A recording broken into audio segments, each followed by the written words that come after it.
திருப்பதி கோவிலில் தேவஸ்தான அதிகாரிகளுடன் அமைச்சர் சேகர்பாபு வாக்குவாதத்தில் ஈடுபட்ட அந்த காட்சிகள் வெளியாகியிருக்கிறது. திருப்பதி தேவஸ்தான கோயிலுக்கு சென்றிருக்கிறார்கள். அந்த மங்கள பொருட்களை எல்லாம் எடுத்துக்கொண்டு சென்றிருக்கக்கூடிய ஒரு நிலையில் அனைவருக்கும் அமைச்சர், இணை ஆணையர் உள்ளிட்ட அனைவருக்குமே பாஸ் என்பது ஏற்கனவே வழங்கப்பட்டு இருக்கிறது.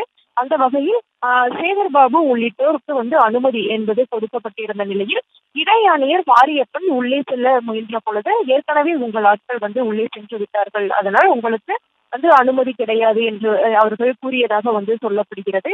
இதனால் அமைச்சர் சேகர்பாபு இணை ஆணையர் மாரியப்பனுக்கு பாஸ் இருக்கிறது, அதனால் அவரை உள்ளே விடுங்கள், இணை ஆணையர் மாரியப்பனை அனுமதிக்காமல் தான் உள்ளே செல்ல மாட்டேன் என்று அந்த தேவஸ்தான அதிகாரிகளோடு வாக்குவாதத்தில் ஈடுபட்டிருக்கிறார். அந்த காட்சிகளை தான் நாம் பார்த்து வருகிறோம்.